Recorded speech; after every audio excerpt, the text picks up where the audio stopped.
ഇവനിങ്ങനെ കെട്ടിയിട്ടുണ്ട് വീഴാതിരിക്കാൻ. അപ്പം ഇത് അഴിക്കടാന്നൊക്കെ പറയും അവൻ. ഈ ബിഷപ്പ് പല തട്ടിപ്പുകളിലും പ്രതിയാണ്.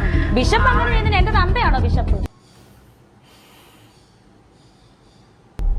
രേണുസുതി ഇറക്കിയ ഒരു വീഡിയോ ഫാദർ അത് കണ്ടിട്ടുണ്ടായിരുന്നു. രാഹുൽ ദാസ്, ഞാൻ കിച്ചു എന്ന് വിളിക്കാൻ ആഗ്രഹിക്കുന്നില്ല. വീഡിയോ ഇടാൻ ആർക്കാ പറ്റാത്തത്? പല കാര്യങ്ങൾ അവർക്ക് തലയുടെ ഇവിടെയൊക്കെ ഭയങ്കര ഫീല് പേടി വന്നിട്ട് ഞാൻ ഡ്രസ്. എല്ലാവർക്കും നമസ്കാരം. ലക്ഷ്മി നക്ഷത്ര നമുക്കെല്ലാവർക്കും അറിയാമല്ലോ, സുപരിചിതയാണ്.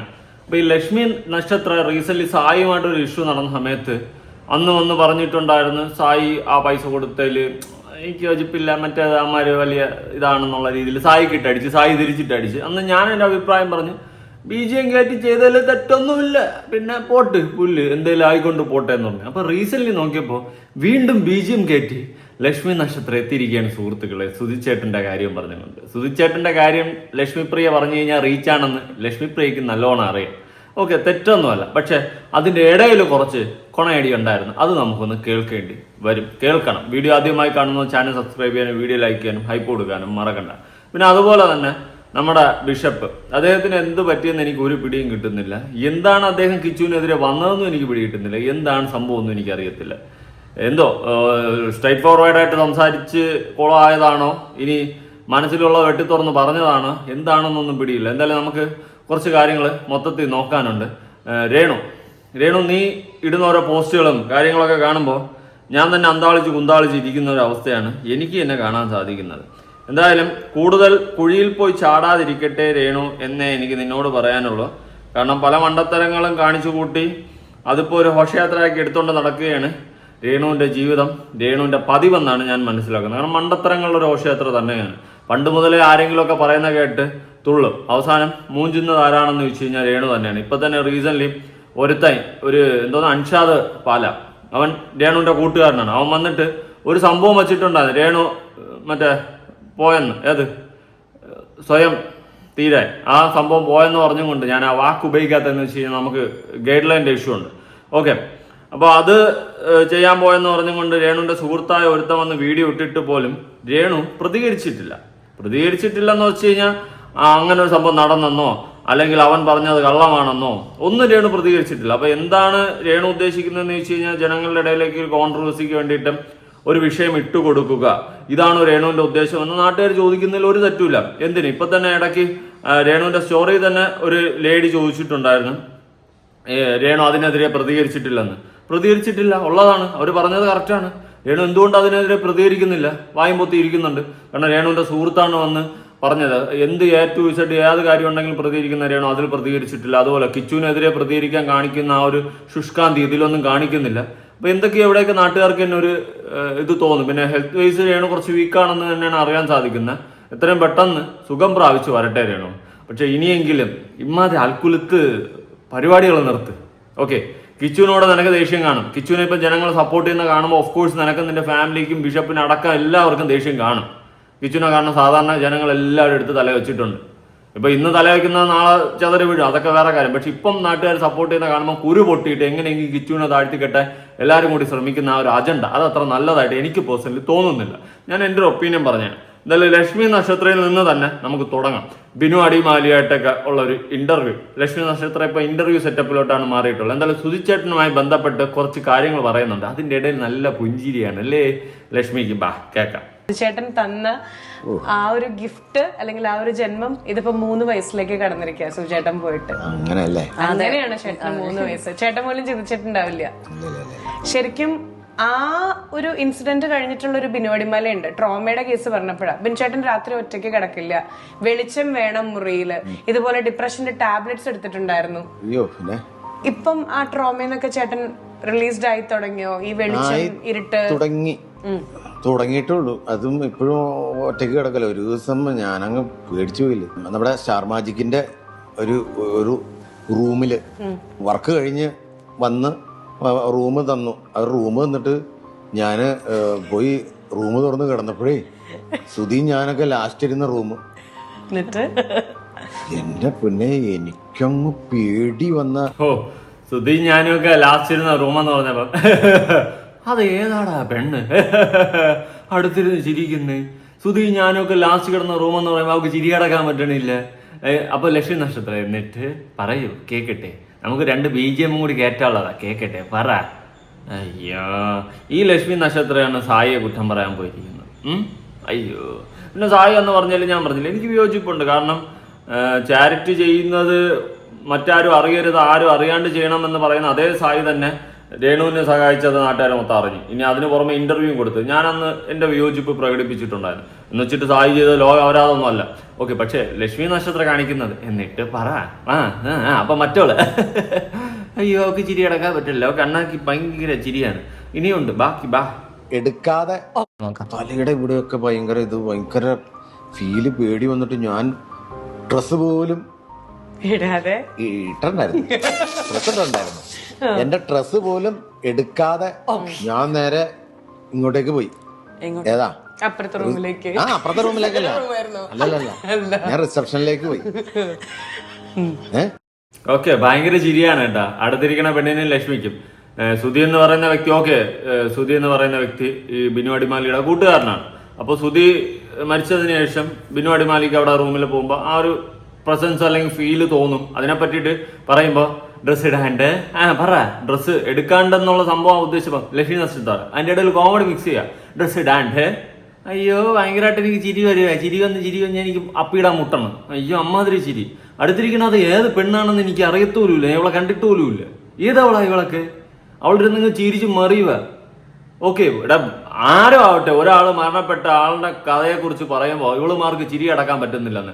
അപ്പൊ അങ്ങനെയാണ് ഞാനൊരു കാര്യം ചോദിക്കട്ടെ ലക്ഷ്മി, അന്ന് നീ സുധി മരിച്ച സമയത്ത് ഒരു വീഡിയോ ഇട്ടിട്ടുണ്ടായിരുന്നല്ലോ, കരഞ്ഞ് വീഴ്ച അയ്യോ എന്റെ സുനിയേട്ടാന്ന് പറഞ്ഞുകൊണ്ട്. അപ്പൊ ആ വീഡിയോ എല്ലാം ഫേക്ക് ആയിരുന്നു. ഇപ്പൊ സുധിയേട്ടന്റെ ആ ഒരു കാര്യം പറയുമ്പോ അല്ലെങ്കിൽ അത്ര ഇമോഷണായിട്ട് അടിമാലി പറയുന്ന സമയത്ത് നിനക്കൊക്കെ ചിരിയായി. അപ്പൊ കൊള്ളാമല്ലോ, നീയൊക്കെ സൂപ്പറാണല്ലോ, നീയൊക്കെ അടിപൊളിയാണല്ലോ, നീയൊക്കെ. ബാക്കി പറ. അരവിന്ദ് സ്വാമി ഷർട്ട് ഇടാതെ പോയിട്ടുണ്ടെന്ന് അയ്യോ, അത് പറഞ്ഞറിയിക്കാൻ പേടിയാ. ഇനി അറിഞ്ഞില്ലല്ലോ, ഉറക്കം തൂങ്ങിയല്ലേ, ഷൂട്ട് കഴിയുമ്പോ സമയത്തിന് ലേറ്റ് ആവുമല്ലോ. അപ്പൊ അത് ഓർത്തിട്ട് നമ്മളങ്ങ് പോയി. അവിടെ ചെന്ന് കിടന്നപ്പോഴാണ് അവനിരുന്ന സ്ഥലം, ഞങ്ങളെല്ലാരും ഇരുന്ന സ്ഥലം, ഇതൊക്കെ കട്ടില്. എനിക്ക് പേടിയായി പോയി. ഞാൻ അവിടെ ചെന്ന്, ചേട്ടാ എന്ത് പണി കാണിച്ച, ആ റൂമാണോ എനിക്ക് തന്നേ? പിന്നെ എനിക്ക് കിടക്കാൻ പറ്റില്ല. പിന്നെ വേറെ റൂം തന്നാലും നമുക്ക് ആ ഇത് മനസ്സിൽ നിന്ന് പോണില്ല. പണ്ട് നമ്മുടെ എപ്പിസോഡ് നടക്കുന്ന സമയത്ത് ബിനു അടിമാലി എനിക്ക് ഭയങ്കര ഇഷ്ടമാണ് എന്നൊക്കെ പറയുന്ന ശരി പറഞ്ഞിട്ട് അവൻ മരിക്കണ സമയത്ത് ഞാനായിരുന്നു അവന്റെ കൂടെ ഉണ്ടായിരുന്നു. അത് വല്ലാത്ത ഞാൻ ഇവിടുന്ന് എപ്പിസോഡിന് ഇവിടുന്ന് അങ്ങോട്ട് പോകുമ്പോ ഞാൻ കോതമംഗലത്തൊരു ട്രൂപ്പുണ്ട്. ഇവൻ പറയണ എന്നെ ഉല്ലാസിനെയും, എടാ നമുക്ക് ഒന്നിച്ച് നിന്നിട്ട് നമുക്ക് ഒന്നിച്ച് പ്രോഗ്രാം ചെയ്യണം, എന്നിട്ട് എനിക്ക് ആ പൈസക്ക് വീട് വെക്കണമെന്ന് എന്ന് പറഞ്ഞ് വീട് വെക്കണമെന്ന് പറഞ്ഞപ്പോ ഞാൻ അവനോട് പറയാം, എനിക്കും ഉല്ലാസിനും ശമ്പളം തന്നിട്ട് നീ ബാക്കി എന്ത് പൈസ എടുത്ത് നീ വീട് വെക്കും എന്ന് ചോദിച്ചു. അങ്ങനെ ചോദിച്ചിട്ട് ഞാൻ പറഞ്ഞു, കോതമംഗലത്ത് സെൽവരാജ് എന്ന് പറഞ്ഞൊരു എന്റെ കൂട്ടുകാരുണ്ട്, അവന്മാർ കറക്റ്റ് സെറ്റായിട്ടൊരു ടീമുണ്ട്. ഞാൻ പറഞ്ഞു, നീ ചെയ്യേണ്ടത് അവരുടെ ടീമിലേക്ക് നീ ലീഡ് കളിക്കണ ആളായി നിൽക്കുക, നീ നിന്നാ മതി. അവര് ഓൾറെഡി അവിടെ ഉണ്ട്, അവിടെ സെറ്റാണ്. അങ്ങനെ വിളിച്ച് അതൊക്കെ റെഡിയാക്കിയപ്പം അവൻ അവിടെ വെച്ച് ബാക്കിലേക്ക് ഞാൻ ഫോൺ കൊടുത്ത് സുധിക്ക്. അപ്പൊ സുധി എടാ പൊന്നെ, എന്നെ പൊന്നാരെ ചക്കര എന്നൊക്കെ വിളിച്ച് അവനോട് സംസാരിച്ച് അതൊക്കെ ഫിക്സ് ചെയ്തിട്ടാണ് പോണേ. എന്നിട്ട് പറഞ്ഞടാ ഇനി ഒന്ന് സെറ്റാവണം, വീട് വെക്കണം, സെറ്റാവണം എന്നൊക്കെ പറഞ്ഞിട്ടാണ് അങ്ങോട്ട് പോണത്. ഒരുമിച്ച് കോഴിക്കോട് പോണേ. കോഴിക്കോട് യാത്രയിൽ ഉണ്ടായിരുന്ന പ്ലാൻസ് ആയിരുന്നു. തിരിച്ചു വന്നപ്പോ ഒരാള് മാത്രം മടങ്ങി വന്നു. അതൊരു വേർപാടെന്ന് പറഞ്ഞാൽ അത് നമുക്ക് താങ്ങാനും സഹിക്കാനും പറ്റാത്തൊരു സംഭവം. ഞാൻ ഇന്നും ഈ സമയത്ത് ഞാൻ ബലിയിടും. എല്ലാ വർഷം സുധിക്ക് ഞാൻ ബലിയിടാറുണ്ട്. കലാഭവൻ മണിച്ചേട്ടന് ഞാൻ ബലിയിടാറുണ്ട്. വീട്ടില് സ്വന്തക്കാരും മരിച്ചതിന്റെ ഫീലായിപ്പോയി. അച്ഛനൊക്കെ വയസ്സായി ഒക്കെ അല്ലേ മരിച്ച, അമ്മച്ചിയുടെ അച്ഛനമ്മയൊക്കെ. പക്ഷെ ഇതല്ലല്ലോ, നമ്മുടെ കൂടെ നമുക്ക് ഇങ്ങനെ നിന്ന് കണ്ടു പെട്ടെന്നൊരു സുപ്രഭാതത്തില് ഒരുമിച്ചുള്ളൊരു യാത്രയില് ഞാൻ അവനോട് ദേഷ്യപ്പെടുക എന്ന് വെച്ച് കഴിഞ്ഞാൽ അവന് ഇവിടെ കിടക്കുക, വണ്ടി ഇടിച്ചിട്ട് ഞാൻ ഉറങ്ങിപ്പോയി, എപ്പോഴും ഉറങ്ങിപ്പോയി വെളുപ്പിനെ. അപ്പം ഞാൻ കണ്ണ് തെളിച്ച് നോക്കുമ്പോൾ ഫ്രണ്ട് ഗ്ലാസ്സിൽ ഭയങ്കര വെട്ടം. ഞാൻ ഓർത്ത് ഇനി ഷൂട്ടിംഗ് ലൊക്കേഷൻ വല്ലതും ആണോ. എനിക്ക് ബോധം പോയി, ഒറ്റയടിക്ക് എൻ്റെ ബോധം പോയി. ബോധം പോയിട്ട് ഞാനതല്ലോ ഷൂട്ടിങ് വല്ലതും നടക്കുവാണെന്ന് എൻ്റെ വിചാരം. അപ്പം മേല് മൊത്തമൊക്കെ നനഞ്ഞ പോലെ, കാല് രണ്ടും കീറിപ്പോയി. ഇവിടെ കാല് കീറിപ്പോയി, ഇവിടെ നിന്ന് ബ്ലഡ് ചാടിയിട്ട് ഇവിടെയൊക്കെ നനവ്. പാടെപ്പോഴും ഉണ്ട്. സുചേട്ടന്റെ നുണക്കുഴി പോയെന്ന് എപ്പോഴും ചേട്ടൻ പറയും. അങ്ങനെയാണ്. അപ്പം സുധീനെ സ്ട്രെച്ചറിലേക്ക് കയറ്റാൻ ഞാനും കൂടെ ഇരിക്കുക. അപ്പം ഇവനിങ്ങനെ കിടന്നിട്ട് ഈ ശ്വാസം കിട്ടാത്തോടെ ഇങ്ങനെ തലയൊക്കെ ഇങ്ങനെ അങ്ങോട്ടും ഇങ്ങോട്ടും ഒക്കെ ആക്കുന്നത് ഒരിക്കലും ബിനു അടിമാലിക്ക് മറക്കാൻ പറ്റാത്ത നിമിഷം തന്നെയാണ് അല്ലേ. ചെറിയൊരു ഇതൊന്നുമല്ല, നമ്മൾ ലൈവായിട്ട് കാണുക. അത് നമ്മുടെ ഏറ്റവും അടുത്തൊരു സുഹൃത്ത്. പക്ഷേ ലക്ഷ്മി നക്ഷത്രക്കൊക്കെ ചിരിയാണ്, കുഴപ്പമില്ല, നല്ലതാ, ചിരിക്ക്, കുഴപ്പമില്ല. കുറച്ചൊക്കെ ചിരിക്കണം നമ്മൾ, എപ്പോഴും ഹാപ്പി ആയിട്ടിരിക്കണം എന്നല്ലേ യൂണിവേഴ്സ് തന്നെ പറയുന്നത്. നല്ലതാ. ഇനി കുറച്ചുകൂടി ഉണ്ട് കേൾക്കാം. ഈ അടുത്തിരിക്കണ പെണ്ണിന് കുറച്ച് ചിരി കൂടുതലല്ല. ആരാ അത്? ഇത് സ്റ്റാർ മാജിക്കിലോ വല്ലതും ഉണ്ടോ? ഞാൻ ഈ പരിപാടി കാണാത്തോണ്ട് എനിക്ക് വലിയ പിടിയൊന്നുമില്ല. ഇവനിങ്ങനെ കെട്ടിയിട്ടുണ്ട് വീഴാതിരിക്കാൻ. അപ്പം ഇത് അഴിക്കടാന്നൊക്കെ പറയും അവൻ. അഴിക്കടാന്ന് പറഞ്ഞപ്പോ ഞാൻ അവനോട് ചൂടാവാ, എടാ അത് അഴിച്ചു കഴിഞ്ഞാൽ നീ താഴെ പോകില്ലടാന്നൊക്കെ പറഞ്ഞ് ചൂടാവാ. എന്ന് വെച്ചാൽ സ്നേഹത്തോടെ ഉള്ളൊരു ദേഷ്യപ്പെടാറുണ്ടല്ലോ.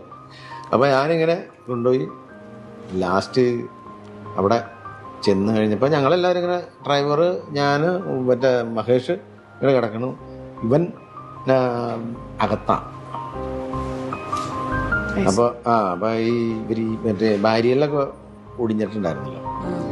അപ്പൊ അത് ഇവര് CPR കൂടെ കൊടുത്തു കാണും. അപ്പൊ ഇപ്പോഴും നമ്മുടെ ചെവിയിലൊരു വല്ലാത്തൊരു കരച്ചില്. അതാണ് ലാസ്റ്റായിട്ട് ഞാൻ സുധിയുടെ ഒരു ഇത് കണ്ടത്. ഇപ്പോഴും ട്രോമയുടെയും ഡിപ്രഷന്റെ ഒക്കെ ടാബ്ലറ്റ്സ് എടുക്കണ്ടോ? ഇപ്പൊ എടുക്കുന്നു. ഓക്കെ, അങ്ങനെ എന്തായാലും എല്ലാവരും ഓക്കെ ആവട്ടെ. പക്ഷെ ഞാൻ മനസ്സിലാക്കിയെടുത്തോളം നഷ്ടാർക്കെന്ന് ചോദിച്ചു കഴിഞ്ഞാൽ എന്നും കിച്ചുവിന് മാത്രം അല്ലേ.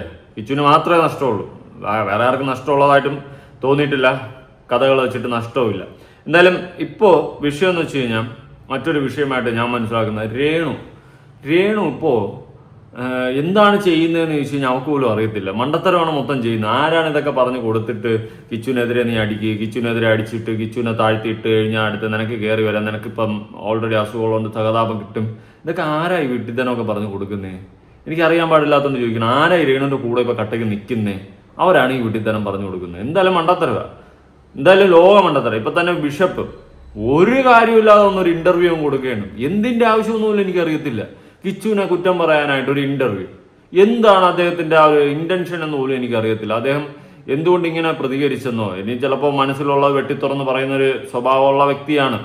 ഞാൻ അന്ന് അദ്ദേഹത്തെ നേരിട്ട് കണ്ട സമയത്തും അദ്ദേഹത്തിന് തനിക്ക് പറയാനുള്ളത് വെട്ടിത്തുറന്ന് എന്തും പറയാൻ കാണിക്കുന്ന ഒരു ചങ്കൂറ്റും ധൈര്യമുള്ള ഒരു വ്യക്തിയാണ്. ആ സ്ഥിതിക്ക് അദ്ദേഹം ചിലപ്പോൾ മനസ്സിലുള്ള വിഷമം കൊണ്ടോ അല്ലെങ്കിൽ എന്തുകൊണ്ടാണ് പറഞ്ഞതെന്ന് എനിക്കറിയത്തില്ല. Vote ever it is. പക്ഷെ മണ്ടത്തരം അദ്ദേഹവും കാണിച്ചത്. അല്ലെങ്കിൽ തന്നെ ഒന്ന് ആലോചിക്കും. ഇപ്പൊ കിച്ചു അവൻ്റെ ഒരു ആ ഒരു ചൈൽഡ് ആ ഒരു ഏജിൽ അവൻ എന്തെങ്കിലും മിസ്റ്റേക്ക് ചെയ്തിട്ടുണ്ടെങ്കിൽ അത് തെറ്റ് തിരുത്തിച്ച് മുന്നോട്ട് കൊണ്ടുവരേണ്ട ഒരു വ്യക്തിയും കൂടിയാണ് ബിഷപ്പ് അല്ലേ.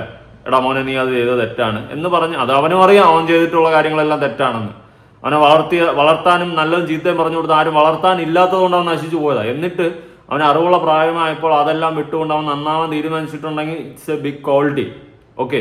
പക്ഷെ ആ സമയത്തും ബിഷപ്പിനെ പോലെയുള്ള ഒരാൾ, ഇത്രയും പ്രമുഖനായ അല്ലെങ്കിൽ ഇത്രയും വലിയൊരു പദവിയിലിരിക്കുന്ന ഒരു വ്യക്തി വന്നിട്ട് ഒരു 10-25 വയസ്സുള്ള പയ്യനെ പൊതുസമൂഹത്തിലോട്ട് വലിച്ചു കീറാൻ ഇട്ടുകൊടുക്കുന്നത് ലോകം കണ്ട ഏറ്റവും വലിയ വിഡ്ഢിത്തനമാണ്.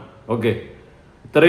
ഇത്രയും ചൈൽഡിഷായി പോയോ എന്ന് ഞാൻ അവിടെ ചിന്തിച്ചു പോയി. കാരണം ആ പയ്യൻ എന്തിനാണ് അങ്ങനെ ഇട്ടുകൊടുത്തത് പൊതുസമൂഹത്തിലോട്ട്? എനിക്കിപ്പോഴും അതിന് ഉത്തരം കിട്ടാണ്ട് ഞാൻ ഇരിക്കുക.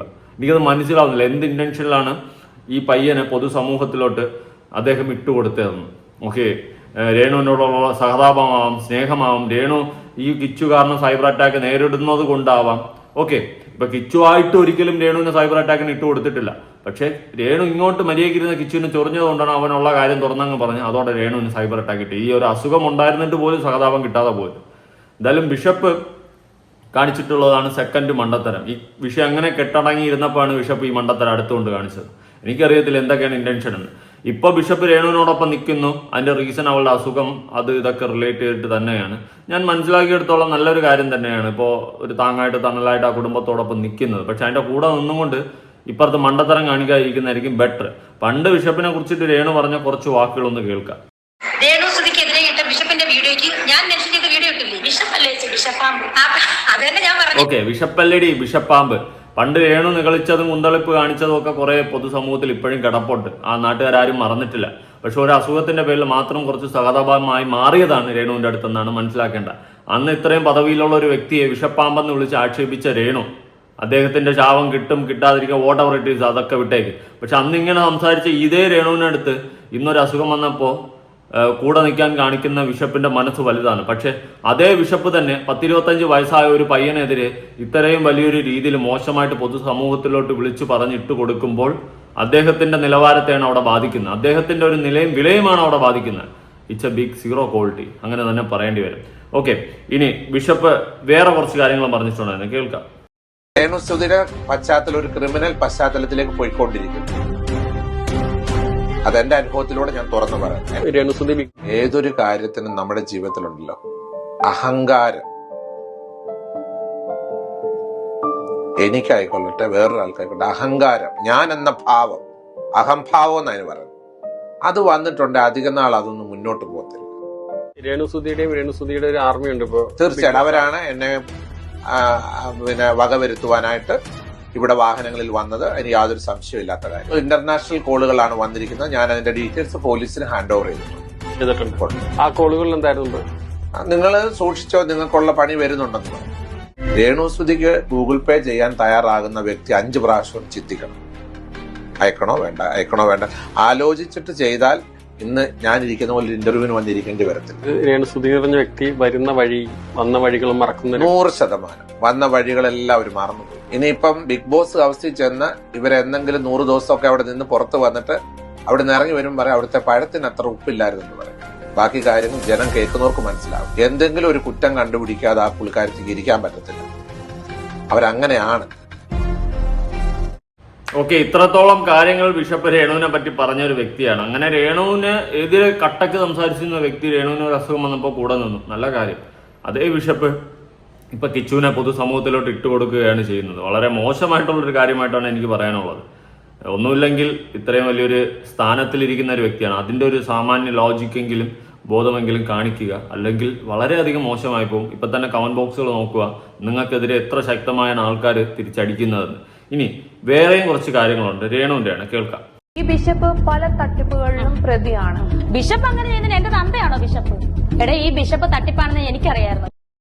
അത് ഈ ബിഷപ്പല്ല, അത് വേറെ ബിഷപ്പാണ്. വേറൊരു ബിഷപ്പിന്റെയാണ്, വേറെ ഒരു ബിഷപ്പാണ്. കുറെ പേര് ഇത് തെറ്റിദ്ധരിച്ചിട്ടുണ്ട്, ഈ ബിഷപ്പാണ് ആ ബിഷപ്പെന്ന്. ആ ബിഷപ്പല്ല ഈ ബിഷപ്പ്, ഇത് വേറെ ബിഷപ്പാണ്. ഇദ്ദേഹം നല്ലൊരു വ്യക്തിയാണ്, നല്ലൊരു മനസ്സിന് ഉടമയാണ്, കാര്യങ്ങളൊക്കെ ഓക്കെയാണ്. പക്ഷെ ഇപ്പൊ കാണിച്ചിട്ടുള്ള ഒരു മണ്ടത്തരം കാരണം ഏറിപ്പോയൊരു വ്യക്തിയാണ്. ഇപ്പൊ കാണിച്ചിട്ടുള്ള മണ്ടത്തരം ജസ്റ്റ് ഞാനൊന്ന് കൊടുക്കാം കാണാത്തവർക്ക് വേണ്ടിയിട്ട്. രേണുസുധി ഇറക്കിയ ഒരു വീഡിയോ ഫാദർ അത് കണ്ടിട്ടുണ്ടായിരുന്നു. രാഹുൽ ദാസ്, ഞാൻ കിച്ചു എന്ന് വിളിക്കാൻ ആഗ്രഹിക്കുന്നില്ല. വീഡിയോ ഇടാൻ ആർക്കാ പറ്റാത്തത്? പല കാര്യങ്ങൾ അവർക്ക് പുറത്ത് പറയാൻ പറ്റത്തില്ലെന്നാ പറഞ്ഞു. അതൊക്കെ പറയുവാണെങ്കിൽ രാഹുൽ ദാസ് ചിലപ്പോൾ ഇച്ചിരി ബുദ്ധിമുട്ടേണ്ടതായിട്ട് വരും. ഞങ്ങളൊക്കെ അങ്ങ് ഇറങ്ങും. രാഹുൽ ദാസിന്റെ വിവരങ്ങളെല്ലാം ഈ നാട്ടുകാർക്കെല്ലാം അറിയാവുന്ന. ഞാൻ ഈ നാട്ടിൽ ജീവിക്കുന്ന ആളാണ്. എന്നോട് നിരവധി പോലീസുകാർ എന്നെ വിളിച്ച് പല കാര്യങ്ങൾ എൻക്വയറി ചെയ്തു. രാഹുൽ ദാസ് കൂടുതലൊന്നും നല്ലതാകാൻ ശ്രമിക്കേണ്ട, ആരും നല്ലതാകണം ശ്രമിക്കേണ്ട. ഇത് നിങ്ങൾ കൊടുക്കണം, മാറ്റമൊന്നും ചെയ്യണ്ട. രാഹുൽ ദാസിന്റെ ഒരു വെടിക്കുള്ളതൊക്കെ ഉണ്ട്. അതെന്തൊക്കെയാണെന്ന് എന്റെ ലിസ്റ്റ് ഉണ്ട്, പോലീസുകാരുടെ എന്നുള്ള വിവരങ്ങളൊക്കെ എന്റെ ഉണ്ട്. ആ വിവരം കൃത്യമായിട്ടും കൊടുത്തേച്ചാൽ മതി. രാഹുൽ ദാസ് പഠിച്ച് നല്ലൊരു ജോലിക്കാരനായി മിടുക്കനായി ജീവിക്കുക. പ്രായത്തിന്റെ അല്ല, അഹങ്കാരം അങ്ങനെ തന്നെ കൊടുത്തോളൂ. ഈ വീട്ടിൽ വന്ന അഹങ്കാരം കാണിക്കാൻ നോക്കത്തില്ല. അത് രേണുസുധിയെ കൂടുതൽ അങ്ങ് കുടുംബത്തെ ചവിട്ടി താക്കാൻ ശ്രമിക്കുവാണെങ്കിൽ കൂടെ നിൽക്കാൻ ആൾക്കാരുണ്ട്. ഇവിടെ വീടുണ്ട്, ഇവിടെ റൂമുണ്ട്, വേണമെങ്കിൽ ഇവിടെ വന്ന് ജീവിക്കാം. ഓക്കെ, രേണുസുധിയോട് ഇത്രയും സ്നേഹം കാണിക്കുന്ന ഒരു ബിഷപ്പ് മുന്നേ ഇങ്ങനെ നല്ല പറഞ്ഞത്. അതുകൊണ്ടൊന്ന് ആലോചിക്കുന്ന നല്ലതായിരിക്കും. ബിഷപ്പിനോടാണ് എനിക്ക് പറയാനുള്ളത്. ഇപ്പോൾ കട്ടക്ക് രേണുസുധിക്ക് വേണ്ടി നിൽക്കുന്നു, പകരം ഓപ്പോസിറ്റ് കിച്ചുവിനെതിരെ അടിക്കുന്നു. എന്തൊക്കെയാണ് ഈ കൊച്ചു കേരളത്തിൽ നടക്കുന്നതെന്ന് പോലും എനിക്കറിയത്തില്ല. സത്യം പറയാമല്ലോ, ആ പയ്യൻ എന്താടേ എല്ലാവർക്കും ഇപ്പോൾ ഒരു ബാധ്യതയായ. നാളെ ഇനി അവൻ എന്തെങ്കിലും കടുങ്കൈ ചെയ്യുമ്പോൾ എല്ലാവരും കൂടി അവൻ്റെ പിന്നാലെ പോകും. എനിക്കറിയാൻ പാടില്ലാത്തതുകൊണ്ട് ഞാൻ ചോദിക്കുകയാണ്, എന്തുവാ അവൻ തീർന്നു കിട്ടണോ? എന്താണ് നിങ്ങളുടെയൊക്കെ ഇൻറ്റൻഷൻ? എനിക്ക് മനസ്സിലാവാത്തതുകൊണ്ട് ഞാൻ ചോദിക്കുക. നിങ്ങളോടൊക്കെ എന്ത് തെറ്റാവൻ ചെയ്തത്? ഓക്കെ, അവൻ മര്യാദയ്ക്ക് അവന്റെ കാര്യം നോക്കി അവന്റെ ഇഷ്ടത്തിന് അവൻ ജീവിച്ചു പോയിക്കൊണ്ടിരുന്നപ്പോൾ അവൻ രേണുവിനെ ഒന്ന് തിരിഞ്ഞു നോക്കുന്നില്ല എന്ന് രേണുവാണ് ആദ്യമായി വീഡിയോ ഇട്ട് വലിച്ച് അവനെ എൻ്റെ അകത്തോട്ട് ഇടുന്നത്, സൈബർ അറ്റാക്ക് അവനിലോട്ട് എത്തിക്കുന്നത്. അങ്ങനെയാണ് അവൻ ഗതികെട്ട് പ്രതികരിക്കുന്നത്. വല്ലാത്തൊരവസ്ഥയാണ്. കൂടുതലായിട്ട് ഞാനൊന്നും പറയുന്നില്ല. ഇനി രേണുവിന്റെ പ്രൊഫൈലിൽ വന്നിട്ടുള്ള ഒരു പോസ്റ്റ് ഉണ്ട്, ഞാനൊന്ന് കൊടുക്കാൻ കേട്ടാ. എനിക്ക് ക്യാൻസർ ഇല്ല, അതെ എൻ്റെ മനസ്സിന് ക്യാൻസർ ഇല്ല, പക്ഷെ ശരീരം നിങ്ങളുടെ കുത്തുവാക്കുകളേക്കാൾ വലിയ ക്യാൻസർ അല്ല എൻ്റെ ശരീരത്തിൽ പിടിച്ചിരിക്കുന്നത് എന്ന് പറഞ്ഞിട്ട് ഒരു പോസ്റ്റ് രേണുവിന്റെ ഇൻസ്റ്റാ ഇതിലുണ്ട്. അതിന്റെ ടൈറ്റിൽ ഞാനൊന്ന് വായിക്കാൻ കേട്ടാ. തനിക്കെതിരെയുള്ള വിദ്വേഷ പ്രചാരണങ്ങളോട് പ്രതികരിച്ച് ഇൻഫ്ലുവൻസർ രേണുസുതി. ഇൻഫ്ലുവൻസറോ? അത് ഇവിടുത്തെ ഇൻഫ്ലുവൻസറോ? എനിക്ക് മനസ്സിലായില്ല. ഇൻഫ്ലുവൻസറിന്റെ അർത്ഥം അറിയാവോ? അറിയാത്തവരാണ് ആരോ ആണ് ഇത് എഴുതി വെച്ചിട്ടുള്ളത്. ചികിത്സയ്ക്കിടെ പകർത്തിയ വീഡിയോ ആണ് രേണു ഇൻസ്റ്റാഗ്രാമിലൂടെ പങ്കുവച്ചിരിക്കുന്നത്. രേണുവിന് ക്യാൻസർ ഇല്ലെന്നും അസുഖമാണെന്നും വെറുതെ പറഞ്ഞ് പരത്തിയതാണെന്നുമുള്ള പ്രചാരണം ശക്തമായിരിക്കുന്നു. അതിന് മറുപടിയാണ് രേണുസുതി എത്തിയിരിക്കുന്നത്. എനിക്ക് ക്യാൻസർ ഇല്ല പറയുന്നവർക്ക് അത് എൻ്റെ മനസ്സിൽ ക്യാൻസർ ഇല്ല, പക്ഷെ ശരീരം നിങ്ങളുടെ കുത്തുവാക്കുകളേക്കാൾ വലിയ ക്യാൻസർ അല്ല എൻ്റെ ശരീരത്തിൽ പിടിച്ചിരിക്കുന്നത് എന്ന കുറിപ്പോടെയാണ് പുഞ്ചിരിയോടെയും ഉള്ള വീഡിയോ രേണു പങ്കുവച്ചിരിക്കുന്നത്. തലയോട്ടിന് പിന്നാലെ കൊഴിഞ്ഞു വരുന്ന മുടികളും രേണു ക്യാമറയിൽ കാണിക്കുന്നുണ്ട്. കീമോ തുടങ്ങുന്നതിന് മുൻപായി രേണു തലമുടി പറ്റ വെട്ടിയിരിക്കുന്നു. അന്തരിച്ച നടൻ കൊല്ലം സുധിയുടെ ഭാര്യയാണ് രേണുസുതി. സുധിയുടെ മൂത്ത മകൻ കിച്ചു തന്നെ കാണാൻ വരാത്തതിനെതിരെ രൂക്ഷമായ ഭാഷയിൽ രേണു വീഡിയോ ചെയ്തിരിക്കുന്നു. ഈ വീഡിയോയ്ക്ക് പിന്നാലെയാണ് രേണുവിന് അസുഖമില്ല എന്ന വീഡിയോ പ്രചാരണം ശക്തമാകുന്നത്. അയ്യോ, അങ്ങനെയൊന്നുമല്ല. രേണു സ്വയം തീരാൻ ശ്രമിച്ചെന്ന് പറഞ്ഞിട്ട് രേണുവിൻ്റെ ഒരു സുഹൃത്തൊരു വീഡിയോ ഇട്ടിട്ടുണ്ടായിരുന്നു. ഇത്തരം കാര്യങ്ങൾക്ക് വ്യക്തമായ എക്സ്പ്ലനേഷൻ രേണു കൊടുത്തേ പറ്റത്തുള്ളൂ.